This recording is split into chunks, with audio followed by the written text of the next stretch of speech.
Generalmente las clases se las doy siempre 5 días antes. ¿Quién es el representante estudiantil del grupo? Usted. Al final de la clase me da ahí ya sea su dirección electrónica para enviarles las clases.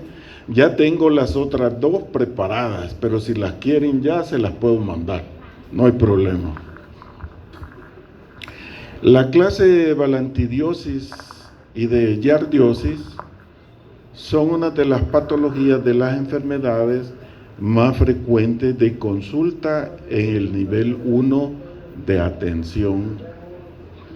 Cuando no se da el tratamiento, la prevención o la identificación de los casos, estos pasan al tercer nivel.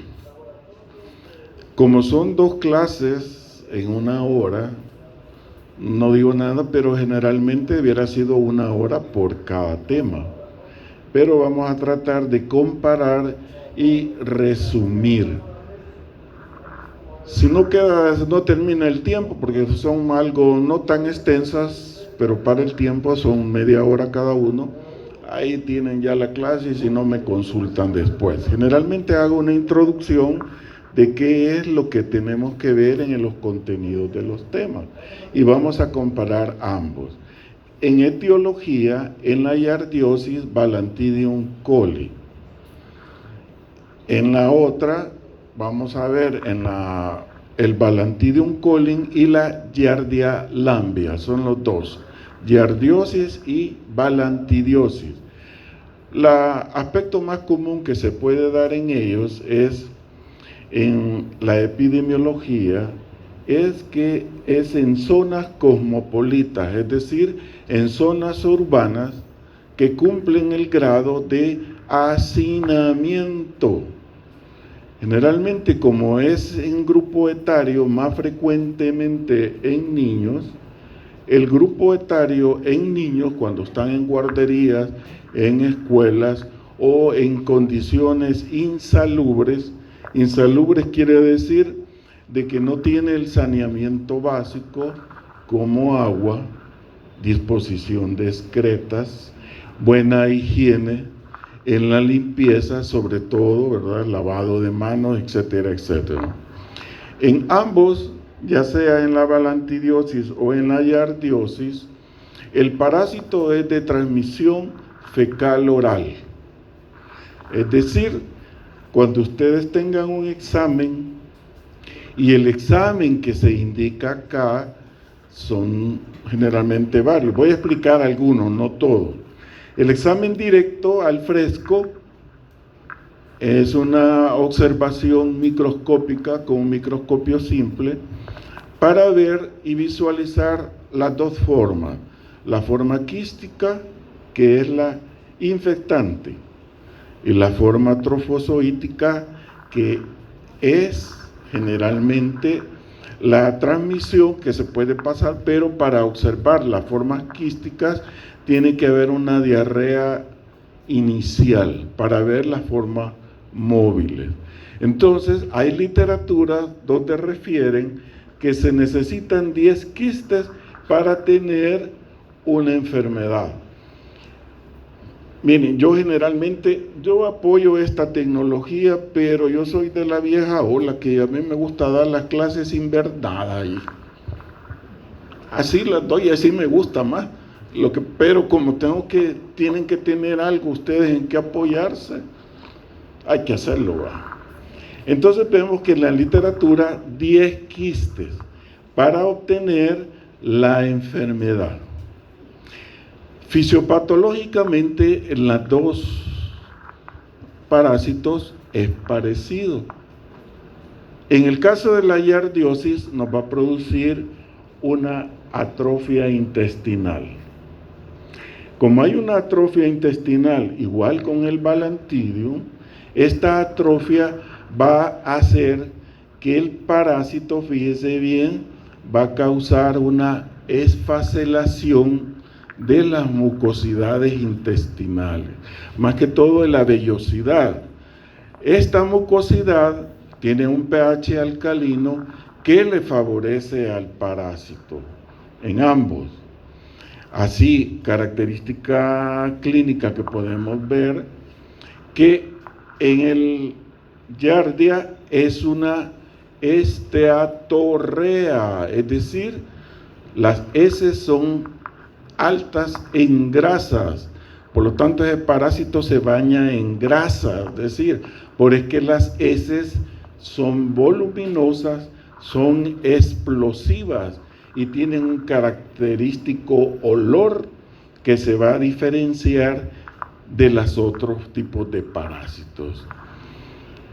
En cambio, en el Balantidium coli se caracteriza de que las heces generalmente no van a ser voluminosas, sino que van a ser heces líquidas. Como son heces líquidas, nosotros vamos a ver en las manifestaciones clínicas. Cuando se dice manifestación clínica se refiere a enfermedad, pero también la manifestación clínica se puede hacer la diferenciación por sintomatología. Entonces vamos a ver que este parásito necesita un pH alcalino. ¿Y qué es lo que hace? Aumentar la mucosidad, que en medicina se va a denominar glera. Y de aquí en adelante, obligatorio para todos, ¿va? El que quiera, ¿va? Y el que no quiera, pues aquí lo recibimos, ¿verdad? No en esta materia, sino que en el área clínica. Tiene que memorizarse 2000 palabras técnicas a partir de hoy. Síntomas y signos, 2000. Yo daba hace más de 20 años un curso clandestino que era de semiología, pero lo suspendí porque me demandaron algunos docentes, dijeron de que para qué le estaba dando esa materia. Lo que pasa es que cuando llegaban al área clínica, llegaban samuráis, ¿verdad? O sea, que ya sabían cómo hacer, ya sabían síntomas, ya sabían los signos, ya podían hacer historia clínica, pero hoy ya no se puede hacer eso. Pero, sin ánimo de decir, ¿verdad?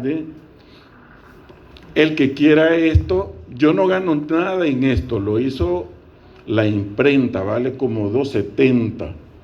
Aquí están las palabras clínicas, la etimología de prefijos y sufijos griegos y latinos, ¿verdad? Para que usted pueda tener y hacer al final, memorizarse eso, por lo menos el capítulo 3 y el capítulo 1. El 2 solo les va a servir para el consulta por. Así que si lo pueden comprar, cómprenlo. Ahorita solo voy a regalar 10 ejemplares, ¿verdad? Más adelante en la clase. Entonces estábamos que en la patología, sí estábamos diciendo que hubo una atrofia, pero en el Balantidium coli, la característica que más se da, que puede haber una perforación intestinal. Esa perforación intestinal lo que nos va a llevar es un abdomen agudo, y ese es de tercer nivel en hospitales. Los parásitos estos, si bien la Giardia labia solo por medio de las ventosas del trofozoito que se va a adherir, ¿en qué intestino? Delgado. Y el Balantidium coli va a ser en el intestino grueso. En estos, en las dos, va a haber complicaciones, pero cuando hay diarrea, en el caso del Balantidium coli, necesita reposición de líquidos, porque hay una deshidratación. Y usted ya sabe a esta altura que aquel que tiene diarrea, ¿qué tiene que hacer? Reponer líquidos. Ingesta es igual a requerimiento más pérdida. Pregunta de pediatría 1, ¿verdad? Entonces hay que reponer los líquidos. La característica de los dos clínicamente, semiológicamente, de que el Balantidium nos va a dar una hematoquesia y además nos va a estar dando una enterorragia, es decir, las heces van a estar acompañadas de moco y sangre. A eso, porque es la característica del Balantidium que se llama disentería. No sé si les gusta que les dé la clase así o les doy la diapositiva. ¿Ah? Que siga así. Ahí van las preguntas del examen, ¿verdad? O sea que en los primeros 15 minutos, uy, ya acá solo me quedan 2 minutos, ¿verdad? Pero no quiere hacer la carrera. Entonces vemos ahí que hay que reponer los líquidos. En el cuadro clínico, en ambos, por lo menos, no cambia, es lo mismo. Cólico abdominal, no se acompañan de vómito, pero cuando hay vómito y diarrea, a eso le vamos a llamar gastroenteritis aguda. Pero en estas patologías solo vamos a ver enteritis aguda, es raro el vómito. Pero si se da, usted lo va a ver y lo va a notar en la historia clínica, gastroenteritis aguda, si hay vómito y diarrea. Hay un cólico permanente, el niño se refiere, y sobre todo que se caracteriza la Giardia lambia por flatulencia, es decir, aumento de gases, el estómago está un poco distendido y el paciente pasa pedorreándose todo el día. Estamos hablando en niños, pero puede hablar también en adultos. En el caso de lo que es el Balantidium coli, sí hay cólicos abdominales, pero ahí lo más característico semiológicamente es que el compromiso del paciente es más grave que en el caso del Balantidium coli. ¿Por qué razón? Porque hay una perforación que puede haber si no se da el tratamiento. Entonces vemos que el hospedero en el Giardia lambia es el hombre y en el Balantidium coli es el cerdo. Mira, así como se oye, cerdo, o sea, los puercos, las porquerizas generalmente tienen que tener tratamiento porque la contaminación es fecal oral. Si no se da el tratamiento adecuado, pues los pacientes van a transmitirse de persona a persona. Veamos y esto ya le dio tope. Uy. Al revés, no puede ser, tiene que ir para acá. Oh, chicas, a ver quién.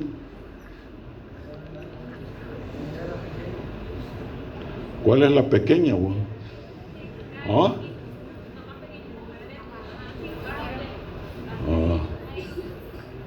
Entonces vemos ahí el parásito que usted ya lo conoce en la 1, ¿verdad? La forma trofozoítica y la quística. ¿Cuál es la forma infectante, les dije? Quiste, correcto, ¿verdad?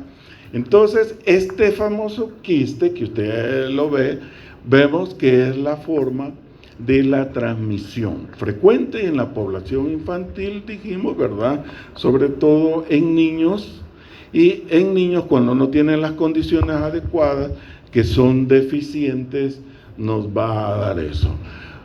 En el caso de las manifestaciones va a depender del inóculo, es decir, de la forma que tanto, pero acuérdese que apenas menos de 1 gramo es suficiente para hacer el examen y encontrar las formas quísticas, pero si quiere formas móviles, la diarrea, inmediatamente hay que llevarla al laboratorio para poder identificarla, ¿verdad? Vemos acá también que cursa asintomático al inicio, pero sobre todo esta manifestación clínica, enteritis aguda, autolimitada, quiere decir que todas las diarreas en un término de unos 3-4 días, en el caso de las virales, pueden desaparecer. Aquí es raro, aunque diga autolimitada, no, mientras esté presente el quiste, el paciente siempre va a estar enfermo. Asintomática también se va a acompañar de un síndrome de mala absorción en los dos, en el Balantidium, en este. Es decir, que no se absorben los alimentos. ¿Por qué? Por la presencia de ciertas manifestaciones histoquímicas y otras manifestaciones en el caso de las proteasas, que es frecuente que están en los parásitos, y lo que hace es inhibir las inmunoglobulinas, sobre todo la A, y hace aumentar los casos clínicos. Aquí vemos, aquí está malo esto, no es crónica, diarrea crónica no se llama, si lo pone en pediatría 1 se lo quebraron, se llama diarrea persistente, pero así lo dicen los libros, pero aquí estamos en El Salvador, ¿verdad? Debe decir diarrea persistente porque cursa con la diarrea más de 2, 3, 4 días o una semana o más, ¿verdad? Las manifestaciones extraintestinales, desde una alergia, urticaria, presencia de aftas y otras, es lo que se da, pero en clínica estas manifestaciones son no desconocidas, pero no las relacionan con el caso de los de la giardia, ¿verdad? Y acá tiene usted lo más frecuente. Las heces son abundantes, son pestilentes, es decir, tienen un gran mal olor, ¿verdad? Cuando yo recién vine aquí al departamento de microbiología, estaba el doctor Cedillos, donde me dijo, pues vas a hacer ahorita tu práctica y todo, me dijo, en parásitos, me dijo. Ah, qué chivo, digo yo así, ¿verdad? Tu obligación, todos los martes me vas a examinar una refrigeradora y hay unas cajas, vas a analizarlas, me dijo, y vas a escribir el reporte. Va, está bien, le dije. Pero no solo eso, sino que vas a hacer el método, me dijo, de concentración. Está bien, pero proporcioname la bibliografía, le dije, para leer y documentarme, ¿verdad? Llega el día martes, abro la refri y habían como más de 10 cajas grandes, ¿va? Y en cada caja habían como 20, 40 botes de heces. Empiezo a destapar una por una, ¿verdad? Uy, está fascinante esto, de caca todos los martes. Bueno, está bien, va. Analizar, ¿verdad? Y anotar.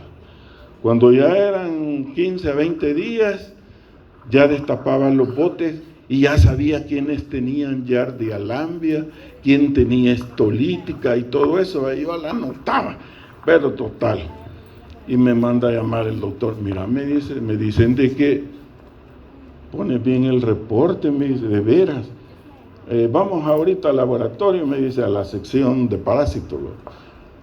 Como ya me los podía, ya los había etiquetado, giardia lambia, histolística. Es decir, por medio del olor usted puede diagnosticar qué tipo de parásito puede haber ahí, ¿verdad?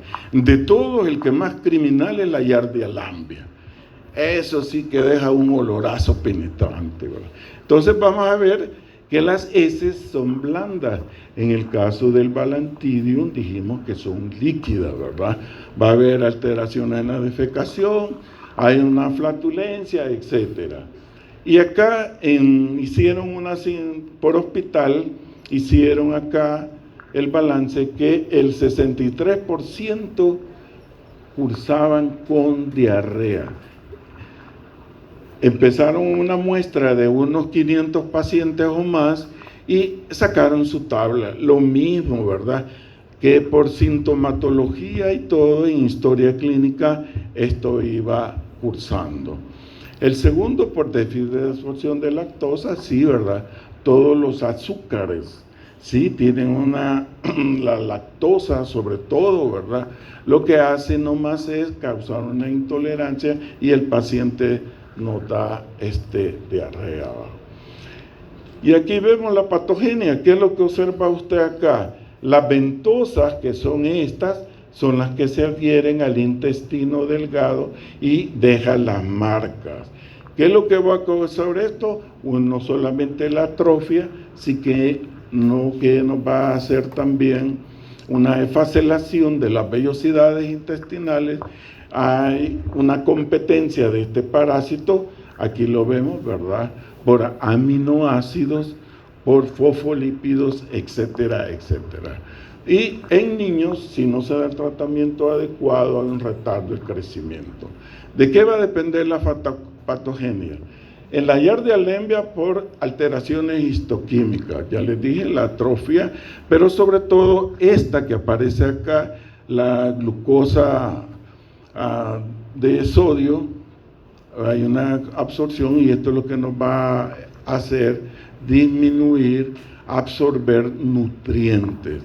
En el caso de las microvellosidades intestinales, las disacaridasas, en este caso, ¿verdad? Y lo que hace es la absorción. Vitamina 12. Y esta es pregunta de examen. Cisteína, proteasa de la inmunoglobulina A1. Cuando la Giardia lamblia secreta esto, lo que nos va a hacer es, miren, favorece al parásito para que disminuya la inmunoglobulina A. Produce eso para que no pueda morirse, que el sistema nuestro, el hospedero, no pueda matar al parásito porque el parásito se defiende por medio de esto. No está demostrada las toxinas y los factores del hospedador es la inmunodeficiencia, las hipogamaglobulinemias. Por eso que se relaciona que la Giardia lamblia en niños, sobre todo, una desnutrición mal nutreica, proteica, calórica, cuando están bajas, eso nos va a dar. De los alimentos, joven, ¿cuál es el que tiene proteínas más de lo que come? De los alimentos que come, ¿cuál? Miren antes, correcto, la carne es la que tiene proteínas y nos da las inmunoglobulinas. Se ganó su libro. Ahí voy a ir haciendo algunas preguntas, ¿verdad? Entonces vemos que eso es muy importante. Y la otra, la microflora intestinal. Después lo ves, no ahorita va. Para el diagnóstico son dos. Clínico por la sintomatología y el confirmatorio es por un examen, ¿verdad? Gracias. Gracias. Entonces vemos acá que el confirmatorio como que absorbe el rayo láser esta pantalla, ¿verdad? Qué interesante, ¿verdad? O sea que no me sirve de nada.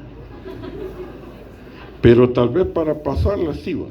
Entonces vemos que el confirmatorio, hay varios, pero acá como estamos en El Salvador, un examen general de ese. ¿Cómo se llama ese examen? Examen coprológico, que es para heces. Van a haber diagnósticos específicos como el método de Faust, el método de Ricci, que vamos a ver algo sobre eso. Entonces, lo que vamos a ver en el examen coprológico es la forma quística, esta, y en la otra forma, al fresco, las formas trofozoíticas.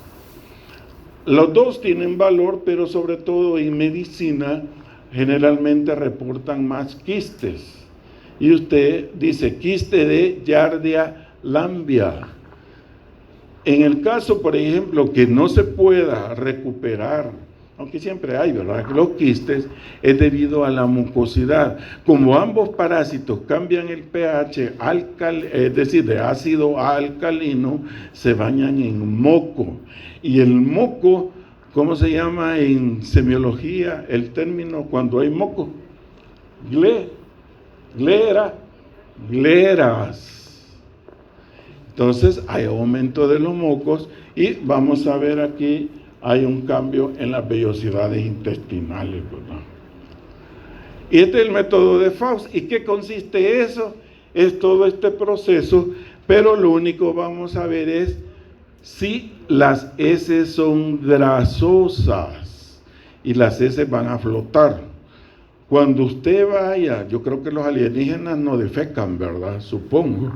Cuando usted defeque, vea la taza, si sus heces flotan hacia arriba, es Giardia lamblia, puede tener un parásito, ¿va?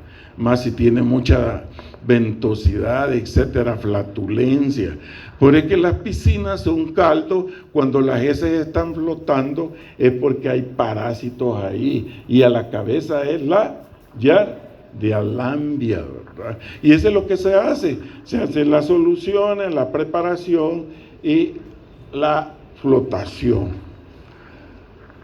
De los exámenes de laboratorio tenemos otro que es el método de Ricci, que es de formol éter, ¿verdad? Y este es bien importante. Fíjense que este método de Ricci tiene una sensibilidad alta. ¿Qué significa sensibilidad? A ver, ¿quién sabe? En epidemiología eso lo van a ver: sensibilidad, especificidad, valor predictivo de prueba positiva, negativa, y eso es bien útil para investigaciones. ¿Qué es la sensibilidad? ¿Sabe?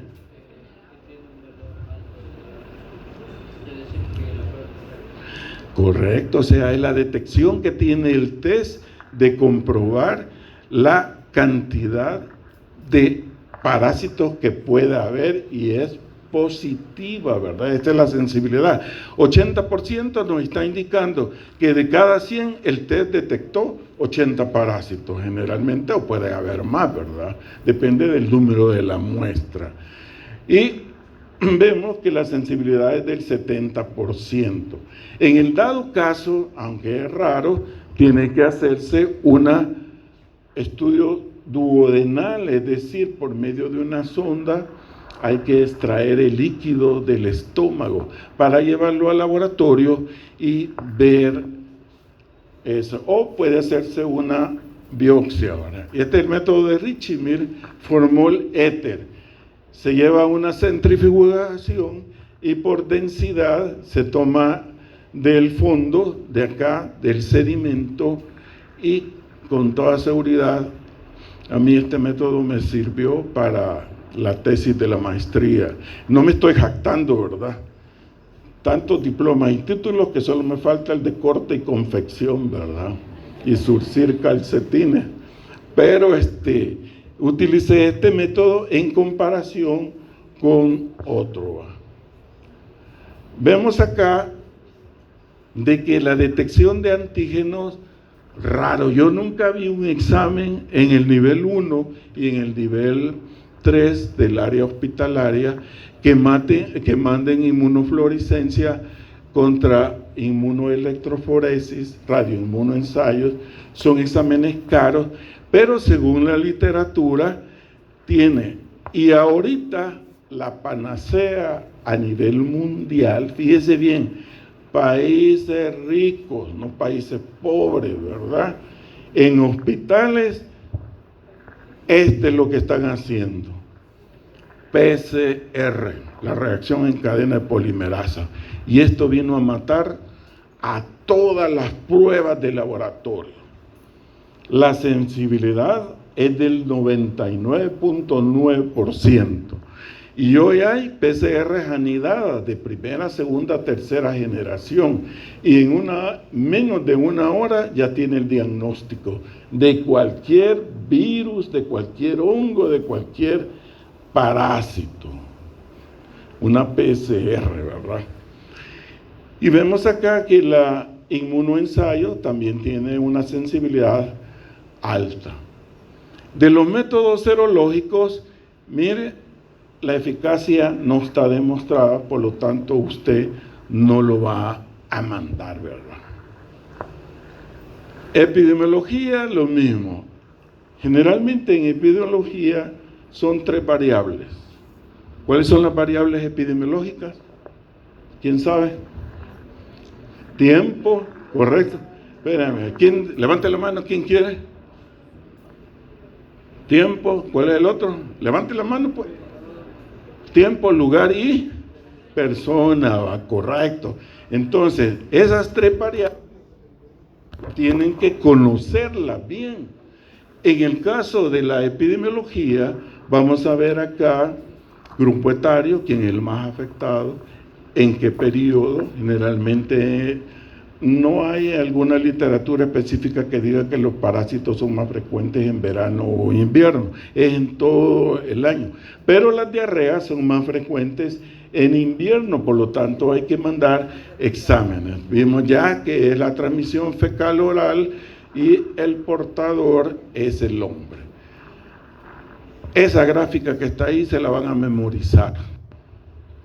Y eso lo preguntan, al menos cuando yo pasé, y hace como 45 años más o menos, ¿verdad? 40 ya por el año 92, pero realmente salí en el 91, pero como tenían que las graduaciones, antes solo daban 1 o 2 anuales, tenía que esperarme, pero ya estaba feliz, ¿verdad?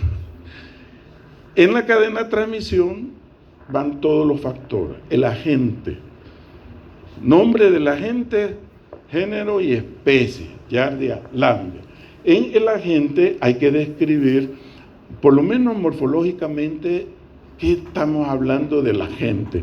El reservorio puede ser el humano o puede ser el animal. En el caso de la Giardia lambia dijimos quién era. El humano, correcto, ¿verdad? Hombre, niña, miren, los de adelante están ganando los manuales, los de atrás.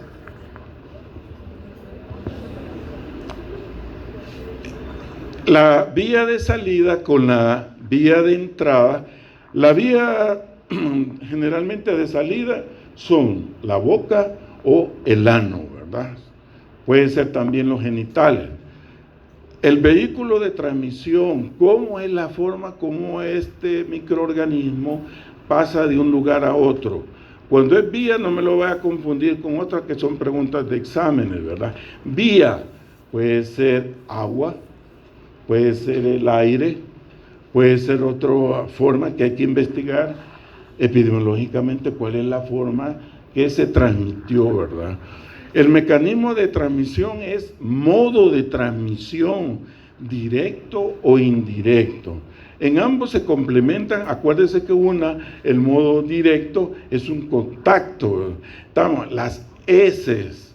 Usted come heces y le dice y lee, tiene parásito un paciente, usted a entrada, ¿verdad? Piensa que comió heces de otra persona, ¿verdad?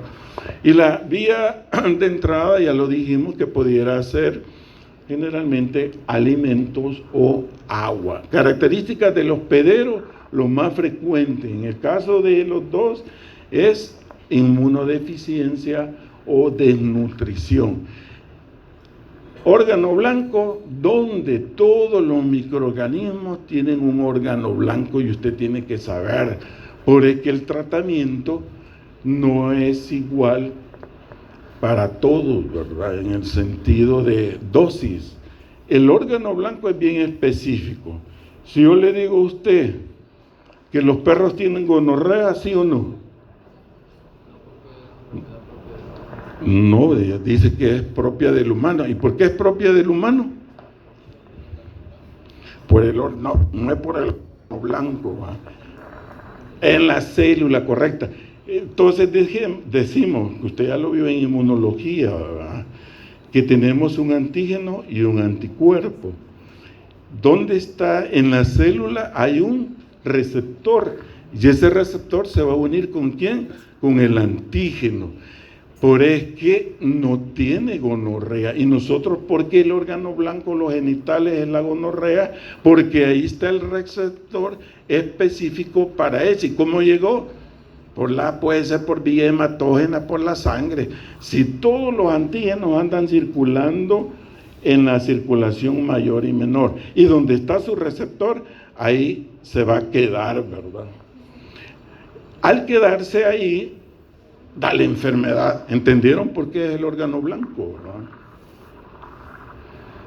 Lo mismo anterior, ¿verdad? La forma del reservorio, generalmente en países industrializados, ahí no hay enfermedades de transmisión, ya sea sexual o de cualquier otra cosa. Generalmente, no me refiero en el sentido de los primeros 10 indicadores de morbilidad. Sí hay de transmisión sexual, pero a la cabeza son enfermedades crónico-degenerativas. Una enfermedad crónica degenerativa, hija. Ejemplo. No, otra en vez de esa. Porque no sabe responder, ¿verdad? Y porque le va a responder, y que el cerebro se le va a explotar, tiene derecho a uno, ¿verdad? Entonces vemos ahí crónica, hipertensión, y diabetes, ¿verdad? Ya, pero vemos acá que para definir el caso pueden haber esto, y esto sí tiene que saberlo usted, criterios clínicos, por lo menos que hubiera algunos: diarrea persistente, flatulencia, ¿verdad? Que esté manifestando lo que es el paciente. Vamos a ver el síndrome de la mala absorción, criterio de laboratorio al menos uno, que sea de alta sensibilidad y que sea positivo, y criterios epidemiológicos al menos uno. La vía que el contacto es usual, que si un familiar tiene parásito, el resto de la familia también lo puede hacer, ¿verdad? Y acá tiene, mire, para ese año ocupaba la 7ª causa. Lamentablemente el ministerio nunca cambió. Yo mandé una nota de que desglosaran en los reportes qué tipo de parásitos era. Transmisibilidad, ya dijimos, de persona a persona, ¿verdad? Por contaminación fecal. Beber agua contaminada, generalmente en las piscinas, ¿verdad? Esto sobre todo. Ya se han hecho estudios, lástima que no aparece ahí un estudio que hicieron, vinieron gringos y en Latinoamérica hicieron reportes de análisis de agua de piscina, y ¿saben qué encontraron? Bacterias a la cabeza, Staphylococcus aureus, y de parásitos la ameba más la Giardia lamblia, y lo peor, y que sí me quedé asustado, el género Mycobacterium de la tuberculosis, ¿verdad? Si un tuberculoso entra a una piscina, ¿qué va a tener? Tos, ¿verdad? Entonces está tosiendo, y ¿qué les dije? ¿Cuál era? A ver, de los dos que levantaron, ¿cuál era semiológicamente?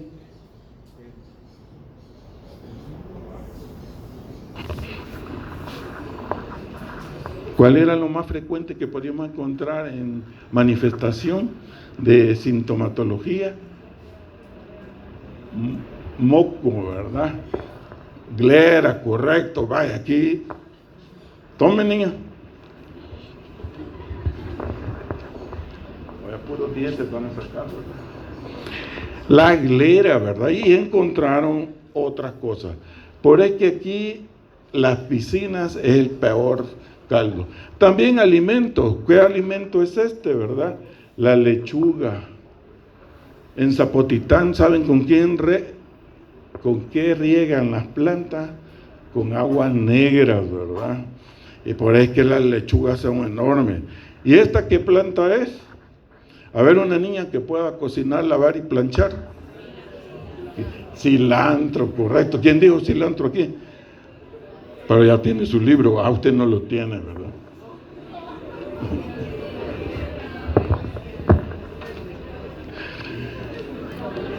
Contacto de persona a persona, algo muy importante, que no cambian los pañales, ¿verdad?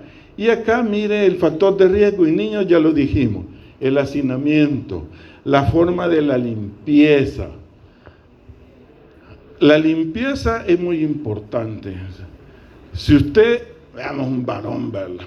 A ver usted, niño de negro, si se casó y tuvo 7 niñas, ¿cómo las va a limpiar? ¿Ah? Si te casas y tu famosa esposa te da 7 niñas, pero como salió ella, tuvo una necesidad y te quedaste con ellas, se defecaron, se orinaron, ¿cómo las vas a limpiar? ¿Ah? Pues si ya se sabe, con agua, ¿verdad? Pero la técnica de adelante hacia atrás, cabal, hijito, de adelante, porque si lo haces al lado contrario, ¿qué vas a hacer? Las heces se van a subir a vagina y va a tener parásitos. Generalmente, usted ya lo sabe, el Enterobius vermicularis y otros tipos de cosas y vainas, ¿verdad? ¿Y el beso negro? ¿Qué es el beso negro? No sabe. A ver, hijito, ustedes miran cara de malo, ¿va? ¿Cuál es el beso negro? Pero ¿cómo se da la técnica del beso negro? No se lo puede. El que me lo diga le voy a regalar 10 manuales. A ver, hijito. Boca, correcto, ¿verdad? Uy, no tengo, pero te lo voy a dar allá. Llegas a la oficina. Ahí tengo como 40 ahorita para regalar. ¿Cuál es el nombre tuyo? Eduardo, ¿verdad? Correcto. ¿Y usted, niño, que ya le regalé uno, que es el beso negro? Boca. ¿Se copiaron o se besaron los dos? Peligroso, ¿verdad? Entonces vemos acá la deshidratación, dijimos que es lo más frecuente. Miren, generalmente en mis clases todas son unos relajos, ¿verdad? Pero algo aprenden, ¿verdad? Retraso en el desarrollo, intolerancia, lo mismo. Uy, solo me quedan 20 minutos para la otra clase.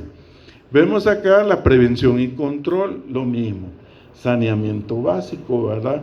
Lavado de manos, lavado de verduras, el tratamiento, generalmente, esto no lo pregunto en el examen, pero es necesario que sepan cuáles. Caso clínico, mujer de 47 años de edad, ¿verdad? Sin antecedentes personales, acude por dolor abdominal localizado en epigastrio. No hay irradiación, pero tiene diarrea y vómitos biliosos sin fiebre.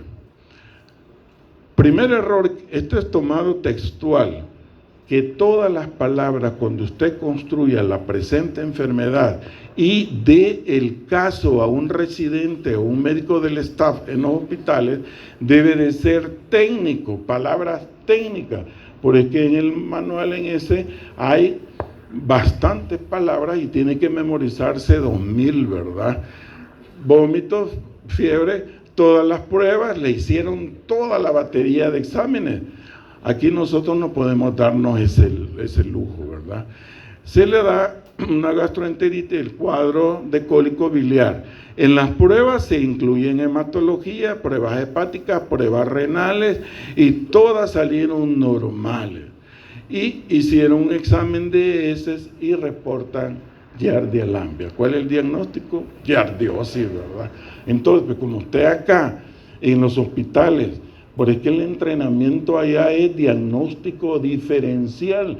Tiene un paciente y usted tiene que dar 4 o 5 enfermedades parecidas, porque hay un diagnóstico sindrómico, un diagnóstico epidemiológico, un diagnóstico anatómico, un diagnóstico fisiológico y al final diagnóstico etiológico. De la balantidiosis, ya casi tengo la resequedad, ¿verdad?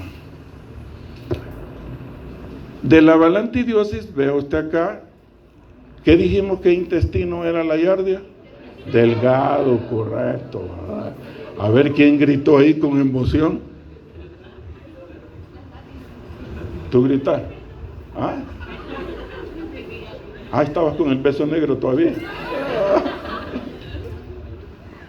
Entonces te dice aquí, ¿verdad?, que el intestino grueso.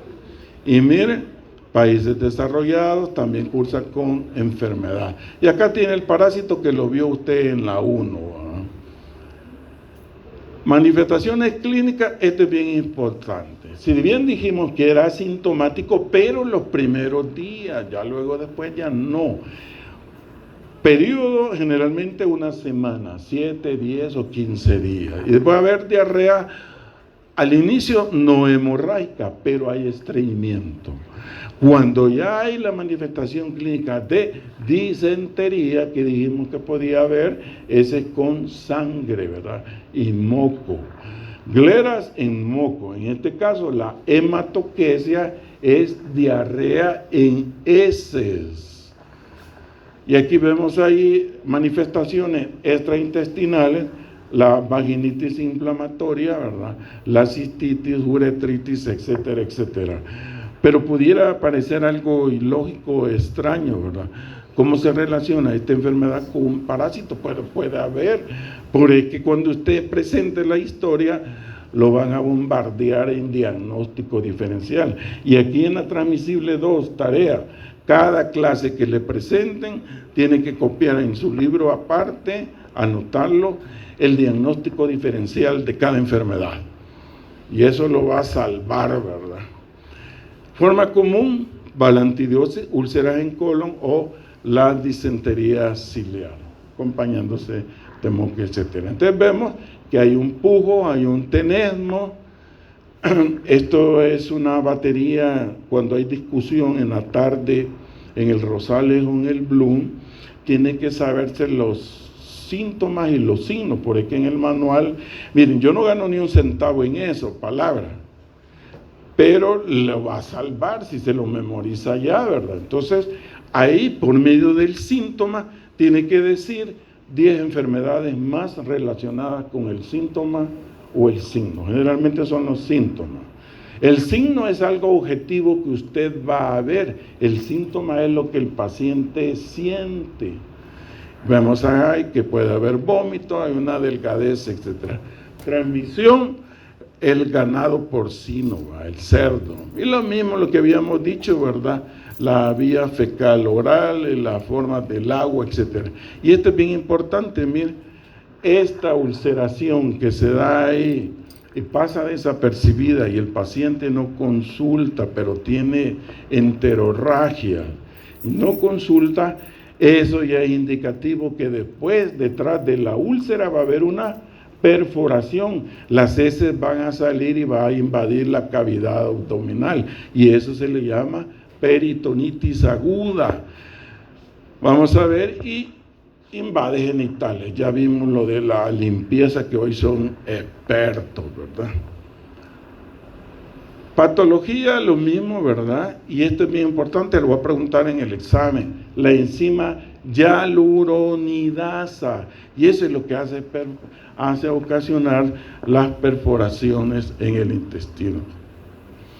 El diagnóstico clínico o confirmatorio. La niña que está allá de la representante, yo le voy a mandar las clases 5 días antes. Yo ya tengo 30 años de estar aquí, ¿verdad?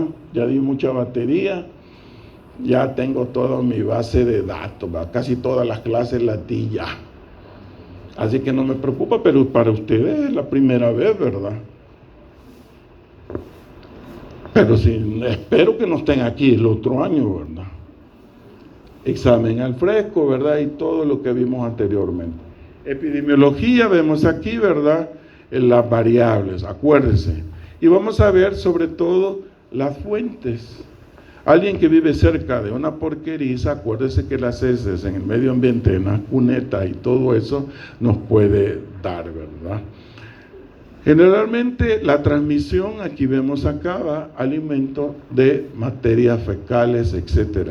La misma cadena de transmisión, y le dejo de deber que usted me llene todo este cuadro, al igual como hice con la Giardia lamblia.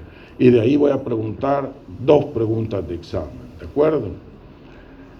Diagnóstico diferencial, enfermedad de Crohn. Crohn porque tiene similitud en pacientes que tienen síndrome de mala absorción y tienen mucha evacuación de mocos, salmonelosis, shigellosis, amibiasis. Y acá tiene usted, mire, la disposición discreta. En San Miguel solo habían 129 letrinas, ¿verdad? Y así sucesivamente, prácticamente no ha cambiado el sistema. Generalmente el área rural todo es en letrinas de hoyo seco, ¿verdad? Antes estaban las aboneras, LAF, o ya no, o sea que tenemos una deficiencia. Las 10 primeras causas para este año era la 4ª causa. Prevención, saneamiento, todo lo que dijimos anteriormente, bla, bla, bla, bla, todo esto es estructural. Mientras el país no cambie el ingreso per cápita, que así se mide en países europeos e industrializados, no vamos a mejorar nunca. Yo tengo familiares en Australia, adivinen cuánto es el salario mínimo allá, 2.500 euros. Acá el salario mínimo es $300, ¿verdad? Euros es más que es. Claro que allá la vida es más cara que acá, pero en relación con nosotros, pues estamos atrasados. Caso clínico, me quedan 5 minutos, ¿verdad? varón de 68 años, procedente de, Cusco, de Lima, ¿verdad? Ingresa, tiene enfermedad de 4 meses, al examen físico hay cólico, hay un dolor difuso, hay signos peritoneales. El signo peritoneal, por eso que en historia clínica usted tiene que saberse las 4 premisas básicas: inspección, palpación, percusión y auscultación. Encontraron signos peritoneales, es decir, hacían a la palpación, apretaban más o menos suave y el paciente refería dolor, había referido, ¿verdad? Le hicieron una sigmoidoscopía, hay una tumoración irregular de 10 centímetros, hay diarrea con sangre y dolor abdominal. Le hice y lo llevó a la muerte. Se murió el paciente, o sea, de un parásito hubo una perforación, ya había signos peritoneales, y aquí no nos engañemos.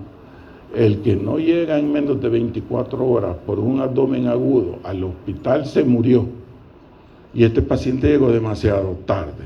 Diagnóstico: cuando dice acá que hay leucocitos a la desviación de la izquierda, eso significa, mira, cuando son ustedes estudiantes y llegan al área clínica, lo primero que les van a preguntar son valores normales de laboratorio. Y luego después vienen los valores anormales. ¿Qué patología puede ser? Y aquí a todos nos quebraron. Desviación a la izquierda, leyó el leucograma y dijo, desviación a la izquierda. A ver usted, ¿qué es la desviación a la izquierda? Nosotros no sabíamos realmente cómo interpretar, pero aquí se les va a enseñar cómo interpretar ese examen, ¿verdad? Es una forma morfológica de formas inmaduras de leucocitos, pero también se puede interpretar que cuando está a la izquierda puede haber una patología viral, porque generalmente en ellos hay una leucopenia, ¿verdad? Y este es el resumen comparativo y los libros free. Solo debo un libro, ¿va? Para el muchacho allí, ¿va? Así que te llegas ahí como a las 10 terminan, ¿verdad? Ahí te lo doy y llega la representante, ¿de acuerdo? Bueno, muchas gracias, pues.